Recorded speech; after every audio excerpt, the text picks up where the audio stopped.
De la mano de la Asociación de Jóvenes Investigadores e Investigadoras de Tenerife, vamos a disfrutar a continuación de un monólogo científico sobre el cambio climático aquí en Canarias. Su conductor será Abel López Díez, doctor en Geografía Física e investigador de la Cátedra Universitaria Reducción del Riesgo de Desastres y Ciudades Resilientes de la Universidad de La Laguna. Buenas noches a todos. Muchas gracias, Laura, por la presentación y dar también la enhorabuena por la organización a Ciencia UL y a lo que me toca a mí también representar, que es a la Asociación de Jóvenes Investigadoras y Investigadores de Tenerife. También represento a la Cátedra Universitaria Reducción del Riesgo de Desastres y Ciudades Resilientes, que en ese sentido quiero mandar un mensaje de apoyo a mis compañeros que están en La Palma en estos días y también sumarme a ese apoyo hacia ellos que están allí trabajando.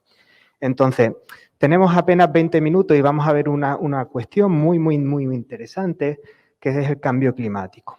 Vamos a ver el cambio climático de una forma bastante amena, es un tema muy amplio, pero lo vamos a centrar en el que es seguro el elemento más importante que nos va a afectar a las Islas Canarias, que son los fenómenos meteorológicos extremos.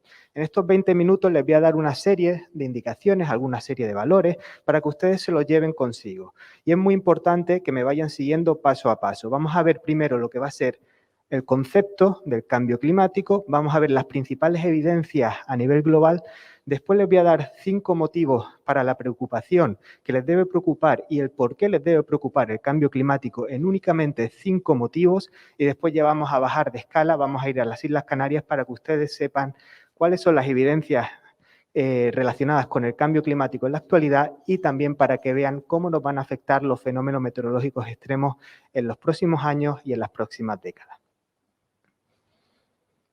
En este sentido, siempre me gusta empezar por un concepto, que es la diferencia fundamental entre calentamiento global y cambio climático. Seguramente muchos de ustedes tienden a confundir, incluso medios de comunicación también confunden lo que es calentamiento global y cambio climático. Y les tengo que decir que son dos conceptos totalmente diferentes, complementarios pero diferentes. Y en este sentido, esta es una de las primeras ideas que quiero que se lleven de esta conferencia. ¿Qué es calentamiento global? El calentamiento global únicamente mide la temperatura media a nivel planetario. Únicamente eso. El cambio climático, por el contrario, es una cuestión muchísimo más completa y más compleja. En primer lugar, el cambio climático hace referencia no solo al incremento de la temperatura media a nivel planetaria, sino que también incorpora el resto de elementos del sistema climático, como pueden ser las precipitaciones, el viento, la humedad, el incremento del nivel del mar, etcétera. Pero tiene una singularidad cuando hablamos de cambio climático y es que incorpora un elemento clave en el cambio climático, que es la variabilidad, es decir, cómo cambian o cómo pueden cambiar los fenómenos meteorológicos extremos. ¿Y qué entendemos por fenómenos meteorológicos extremos? Pues lo que pueden ser olas de calor, incendios forestales, tormentas tropicales, huracanes, etcétera, etcétera, etcétera. Entonces, ambos conceptos complementarios pero diferentes. Y es importante que sepan que cuando hablamos de calentamiento global únicamente hacemos referencia al incremento de la temperatura media planetaria, que en la actualidad está ese incremento en 1,1 grados centígrados desde la época preindustrial, aproximadamente desde 1880, que es el año de referencia en los informes del IPCC para estudiar esa variabilidad en la temperatura media planetaria. ¿Y cuál es el origen de todo esto? Pues al final el origen del cambio climático, desde ese calentamiento global, es un juego de la energía que entra al planeta con la energía que sale. Gran parte de esta energía que sale, que es, digamos, emitida nuevamente por la superficie terrestre, es absorbida por una serie de gases que están en la atmósfera, una serie de gases que son los conocidos gases de efecto invernadero, que lo que hacen es atrapar esa energía que emite la superficie de la Tierra, esa energía de tipo infrarroja, pero estos gases tienen la particularidad de retener gran parte de esa energía en nuestra atmósfera. Esto da lugar que el sistema climático pueda estar, digamos, descompensado en determinados momentos. Seguramente cuando ustedes oyen hablar de efecto invernadero, lo tienen incluso un poco denostado en el imaginario. ¿Y esto por qué se debe? Porque normalmente asociamos el efecto invernadero a ese incremento térmico planetario, pero les tengo que decir que el efecto invernadero de origen natural es lo que nos permite en la actualidad estar hoy aquí sentados, porque es lo que mantiene la temperatura media global en torno a 15 grados centígrados. Si no tuviésemos este efecto invernadero, la temperatura media global sería de alrededor de menos 19 grados centígrados. Y esto es gracias a una serie de gases que están en la atmósfera que atrapan y retienen parte del calor que nos llega del Sol. Pero ¿qué pasa? Que hay una serie de gases, como les he dicho, que absorben parte de esta radiación y puede darse el caso de que el sistema climático se descompense, que es lo que está pasando en la actualidad. ¿Y esto a qué es debido? Pues es debido a lo que nosotros los climatólogos conocemos como forzamientos climáticos, aquellos factores que pueden modificar, digamos, el balance energético a nivel planetario. ¿Y cuáles son estos tres forzamientos climáticos por excelencia? Pues son estos tres que ustedes ven aquí. En primer lugar, la actividad volcánica. La actividad volcánica es capaz de modificar las temperaturas a nivel planetario. Si ustedes se fijan aquí, en este descenso tan acusado, está asociado a una de las erupciones más importantes de la historia, que es la erupción del volcán Samalas en 1257 en Indonesia, que dio lugar a un descenso de la temperatura planetaria muy acusado. Pero seguramente, si nos vamos a épocas más recientes, esto es lo que se conoce en climatología como el año sin verano, en 1818, asociada a otra de las erupciones más potentes de la historia, que es la del monte Pinatubo, también en Indonesia, que dio lugar a un enfriamiento de la atmósfera muy importante y que afectó fundamentalmente al continente europeo.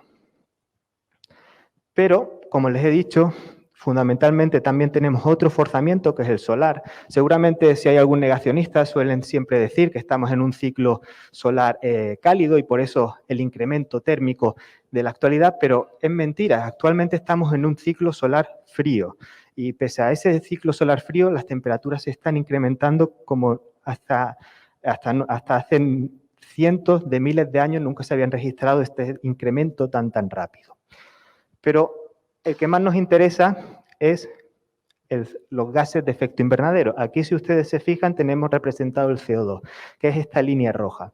Esta línea roja es lo que está fomentando fundamentalmente que el sistema climático esté descompensado, dando lugar a que haya un balance energético positivo que da lugar a que cada vez haya más energía en la atmósfera y esta energía lo que origina es que, digamos, se inestabilice la atmósfera y dé lugar a una serie de manifestaciones que en determinadas ocasiones pueden dar lugar a estos fenómenos meteorológicos extremos que conocemos.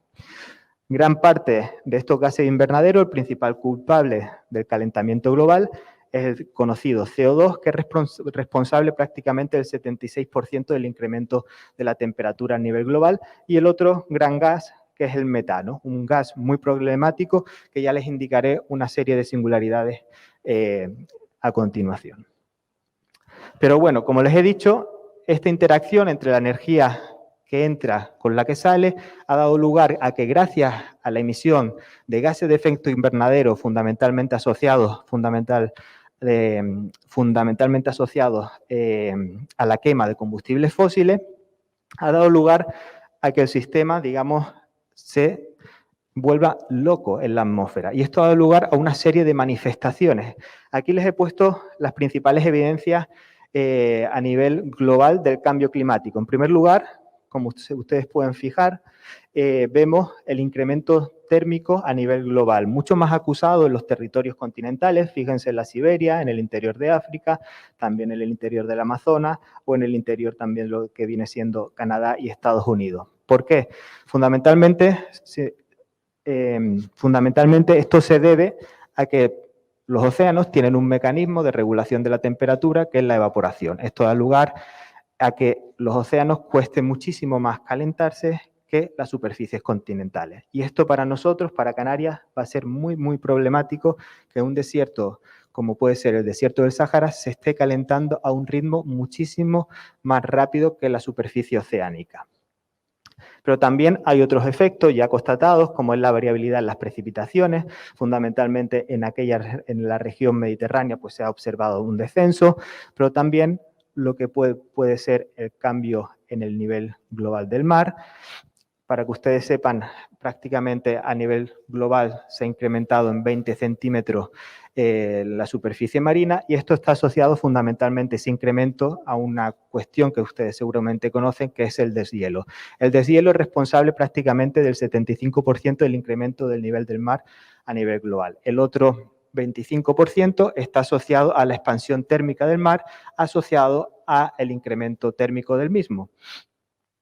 Pero una de las cuestiones también muy interesantes y una de las evidencias más conocidas es lo que es el deshielo a nivel planetario, tanto del Ártico como del Antártico, pero también de los sectores de alta montaña a través de los glaciares. Esto ha dado lugar, por ejemplo, que en el Ártico se haya perdido en apenas 100 años prácticamente el 40% de la superficie helada de este sector.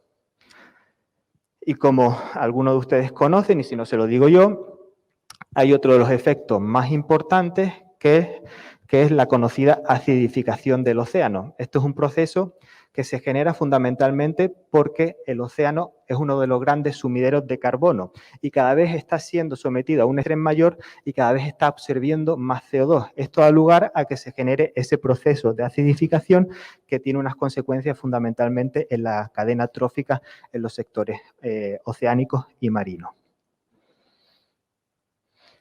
Pero lo que me interesa es lo que viene fundamentalmente a partir de ahora. Hemos visto brevemente calentamiento global, cambio climático y las principales evidencias a nivel global. 5 motivos para la preocupación. En primer lugar, el cambio climático amenazará sistemas únicos y ya de por sí bastante vulnerables o susceptibles a las alteraciones climáticas, como puede ser el Ártico, como ya les he dicho, fundamentalmente por el deshielo, pero como puede ser otros sectores como los grandes arrecifes de coral, asociados fundamentalmente al concepto que les había dicho anteriormente, que es la acidificación. Esta acidificación genera problemas en la fijación de los carbonatos cálcicos, de algunos moluscos, pero también fundamentalmente genera la muerte de los corales, lo que se conoce como blanqueamiento coralino. Y esto es asociado a ese exceso de CO2 que está absorbiendo los océanos.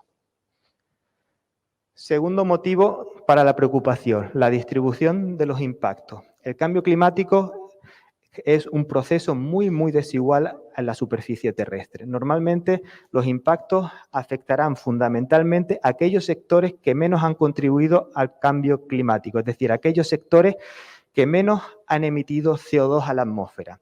Curiosamente, se da esa paradoja de que los sectores que menos han emitido, como puede ser África, América del Sur y Centroamérica, van a ser aquellos sectores donde más impactos, y los impactos van a ser más violentos que en otros sectores que seguramente tienen prácticamente toda la responsabilidad del cambio climático, como puede ser Europa, China o lo que puede ser Estados Unidos. Motivo tercero, el cambio climático genera y va a generar impactos económicos. Los daños económicos totales se aceleran prácticamente de forma exponencial según vamos aumentando en grados centígrados la temperatura planetaria. Seguro que a todos les suena ese 1,5 grados centígrados que viene a decir el Acuerdo de París para mantener los impactos del cambio climático dentro de unos límites tolerables. A partir de este 1,5 grados, digamos que la atmósfera se disparará de forma prácticamente exponencial y generará muchos efectos de gran importancia. Por eso es la importancia, valga la redundancia, de mantener la temperatura siempre por debajo de 1,5 grados centígrados. ¿Recuerdan el valor que les dije al inicio? Actualmente estamos en 1,1 grados centígrados. Motivo 4, y ya nos vamos acercando al objetivo de la conferencia. Variabilidad de los fenómenos meteorológicos extremos, es decir, fenómenos meteorológicos adversos. Cada vez más son las evidencias a nivel planetario de que se están produciendo grandes manifestaciones extremas del clima asociadas ya directamente, y esto está ya estudiado científicamente, al cambio climático. Hay muchísimos eventos que ya se asocian directamente al cambio climático. Simplemente les he puesto dos. Uno de los más llamativos, que es el calentamiento que está sufriendo la Siberia rusa. Y esto es muy importante, porque nunca se han registrado temperaturas tan altas en este sector del planeta, nunca antes, y esto que está generando el deshielo fundamentalmente de lo que nosotros conocemos como permafrost, es decir, suelo helado. Al deshelarse este suelo es muy rico en metano, y el metano es 23 veces, tiene una capacidad radiativa mayor, 23 veces que el CO2. Y la mayor bolsa de metano del planeta está en este sector.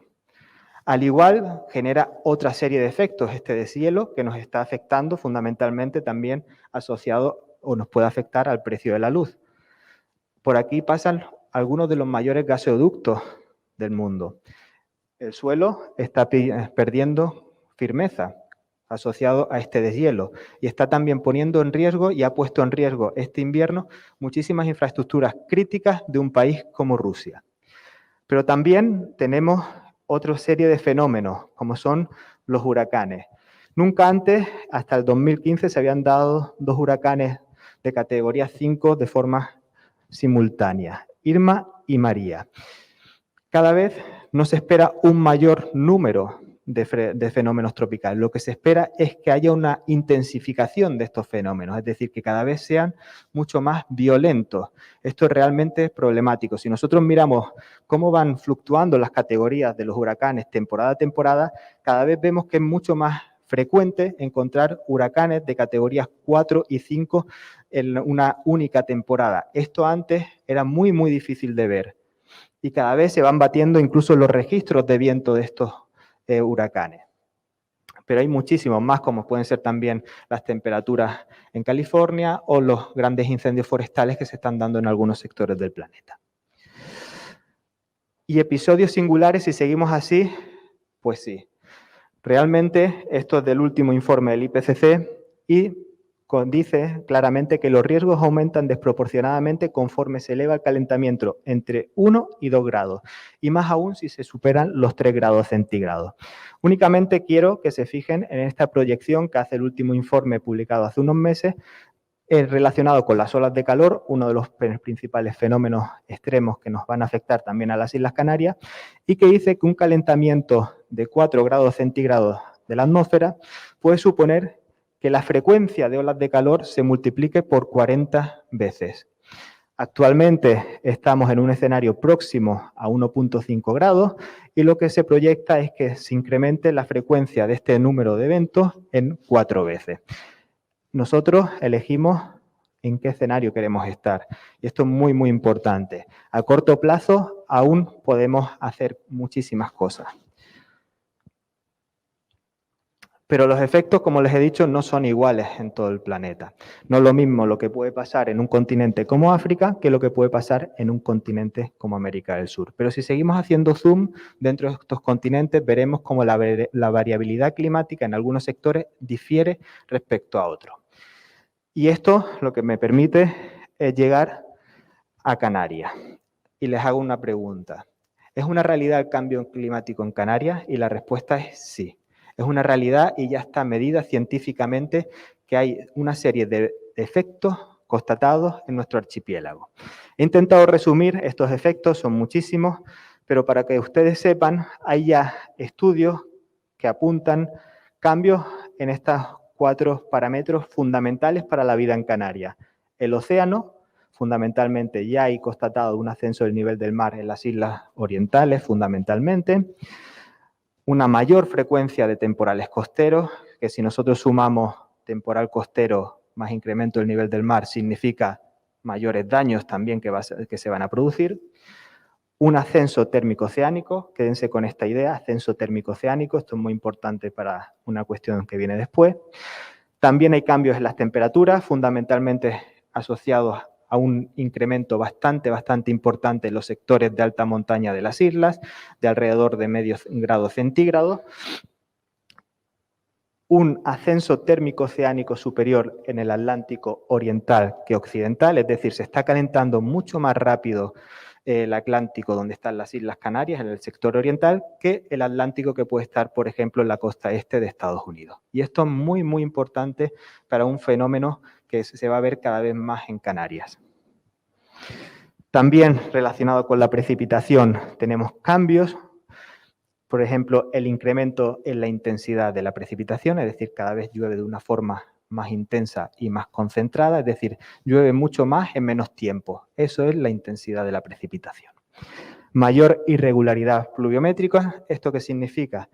Que en vez de llover fundamentalmente en los meses normales, que puede ser los meses invernales en nuestro régimen climático, pues empezamos a ver cómo la lluvia se empieza a desplazar a meses no tanto habituales como puede ser el otoño, incluso el verano. Sequías más intensas, en los últimos 20 años han dado las 4 sequías más intensas desde 1919, desde que tenemos datos en una serie como Izaña. También una mayor convectividad, esto significa que cada vez la precipitación está muy asociado a la torrencialidad, es decir, cada vez hay mayor energía que se evapora, por ejemplo, del mar, y esto genera procesos convectivos que son nubes de un alto desarrollo que generan precipitación muy, muy intensa. Y lo que les comentaba, lluvias fuera de temporada. Cada vez lo que llovía en invierno se está desplazando a las otras estaciones del año. Y respecto al viento, es el elemento menos estudiado, pero sí se prevé un aumento del régimen de los alisios, y esto tiene una serie de efectos, fundamentalmente en la altitud del mar de nube, y esto también puede llevar asociado un cambio en la distribución de la vegetación en función de la altitud. Pero ¿cuál es el principal reto que afronta Canarias? Y está claro que el mayor reto, dentro de todos los efectos que puede tener el cambio climático, son los fenómenos meteorológicos extremos. Hace una semana salían los fenómenos extremos, el talón de Aquiles de Canarias. Y esto es muy, muy importante, porque aquí debemos prácticamente centrar y concentrar todos los esfuerzos en materia de acción climática. Y después van a entender por qué. Cuando hablamos de fenómenos meteorológicos extremos en Canarias, ¿cómo van a variar y cómo ya los estudios prevén que van a variar estos fenómenos meteorológicos extremos? Estos ya son datos también constatados. En primer lugar, los incrementos de episodios de precipitación extrema. Las inundaciones y las lluvias extremas son, por excelencia, el riesgo más frecuente y que mayor número de víctimas en Canarias ha causado. Seguramente todos recuerden episodios como el 31 de marzo de 2002, febrero de 2010 o octubre de 2015. ¿Qué se prevé? Lo que les he dicho, que cada vez este tipo de fenómenos sea más frecuente y también sean más intensos. Esto generará, por supuesto, mayores daños y mayores efectos socioterritoriales en las Islas Canarias. Recuerdan que les había dicho que nosotros estamos muy próximos a uno de los sectores que más se están calentando a nivel planetario, el desierto del Sáhara. Asociado a esto, tenemos lo que nosotros conocemos en climatología como las advecciones de aire sahariano, que no dejan de ser otra cosa que masas de aire muy cálidas que nos afectan con determinada periodicidad o con determinada frecuencia. En este sentido, uno de los efectos directos de estas advecciones de aire sahariana son las olas de calor. ¿Y qué se prevé y que ya está constatado científicamente? Olas de calor más intensas. Como seguramente recuerdan, la de agosto de este año, que batió algunos récords en la provincia de Tenerife y de Las Palmas. Pues esa es una perfecta fotografía de lo que nos puede esperar en el futuro. También olas de calor fuera de una temporada habitual. No sé si recordarán, pero en mayo de 2015 tuvimos una de las olas de calor más fuertes de la historia desde que tenemos datos en Canarias. Y esto está asociado a que el desierto del Sáhara se está calentando y a un ritmo muy, muy preocupante. Para que ustedes tengan un dato, entre 1976 y 1995 únicamente hubo 13 olas de calor, pero entre 1996 y 2015, para un mismo intervalo temporal, ha habido 24 episodios de olas de calor. Asociado a las olas de calor, tenemos uno de los riesgos más importantes de las Islas Canarias también, que son el incremento del riesgo de incendios forestales. Si nosotros sumamos dos cuestiones claves, que es el incremento de la temperatura, el incremento de la frecuencia de olas de calor, más el abandono agrícola, tenemos una bomba perfecta para que cada vez tengamos incendios muchísimo más peligrosos y muchísimo más difíciles de apagar que los que teníamos antiguamente. Y esto lo hemos visto con muchísimos ejemplos recientes, 2007 o el reciente de 2019 en Las Palmas, en Gran Canaria, perdón. También asociado a las advecciones de aire sahariano, recuerden, estar cerca de un desierto tiene unas cuestiones positivas, pero también tiene algunas negativas y fundamentalmente es esto, el incremento en la intensidad y frecuencia de las calimas. Asociado a esto se prevé lo que les había dicho, que cada vez como vamos a tener más olas de calor, asociado a estas olas de calor tenemos más episodios de calima y asociado a estos episodios de calima se prevé que cada vez sean mucho más intensos, dando lugar a otra serie de efectos, como puede ser la pérdida de visibilidad y dando lugar, por supuesto, al cierre de aeropuertos, también a las afecciones en la salud, etcétera, etcétera. Pero sin duda, y ya queda muy poco y acabamos, pero sin duda los fenómenos más inquietantes son los fenómenos inestables de origen tropical, es decir, tormentas tropicales y huracanes. Si recuerdan algunos de los factores que les había dicho previamente de las evidencias en Canarias, les había comentado que la superficie marina se está calentando, que se está calentando más la parte oriental que occidental del Océano Atlántico, y esto da lugar a que cada vez tengamos un clima que está tendiendo hacia la tropicalización. ¿Qué significa esto? Que tenemos cada vez mejores condiciones para que los eventos de origen tropical nos afecten. Ya nos han afectado en el pasado, como puede ser la tormenta tropical Delta, pero cada vez, hace un par de semanas, estábamos viendo cómo determinadas depresiones al sur de Canarias podían, digamos, torcer hacia arriba y afectarnos, si recuerdan. Pues lo que se prevé es que efectivamente cada vez desde en el entorno de Cabo Verde, donde nacen y se generan todos los eventos de origen tropical del Atlántico Norte, pues estas trayectorias puedan ir hacia Canarias, como pasó en el caso de la tormenta tropical Delta. Para que ustedes vean la evolución por décadas del número de eventos de origen tropical, solo en este sector. Ven cierta tendencia bastante preocupante. Esto es lo que se proyecta en el IPCC, exactamente para nuestro entorno, que cada vez nos afecten de una forma más frecuente y también de una forma más intensa fenómenos de origen tropical a las islas. En definitiva, los fenómenos meteorológicos de origen tropical, extremos, han causado en apenas 20 años más de 600 millones de euros en pérdidas directas, sin sumar las pérdidas indirectas asociadas pues, al cese de actividades esenciales, etcétera, etcétera, etcétera. Vale, más de 600 millones en un territorio que es cierto que hemos modificado a unos niveles nunca antes vistos. Esto ha dado lugar a que se incremente la exposición, que cada vez haya más personas en áreas de riesgo y esto da lugar a que cada vez, en función de esas proyecciones climáticas hacia el futuro, necesitemos acciones o políticas climáticas muy, muy ambiciosas. Estas políticas pasan fundamentalmente por este concepto, adaptación, y que la adaptación es conseguir reducir las vulnerabilidades, mitigar los posibles efectos que puede tener los fenómenos meteorológicos extremos asociados fundamentalmente a ese cambio climático que les he hablado en nuestro territorio. Y esto únicamente se consigue con muchísima ambición política y apostando fundamentalmente por una reducción efectiva del riesgo. Y esto es, al final, una forma también de fomentar los procesos de sostenibilidad en nuestro territorio.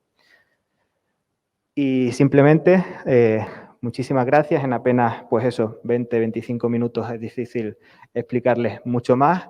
Al menos creo que se han podido quedar con algunas ideas y el futuro fundamentalmente que nos espera en las Islas Canarias. Muchísimas gracias.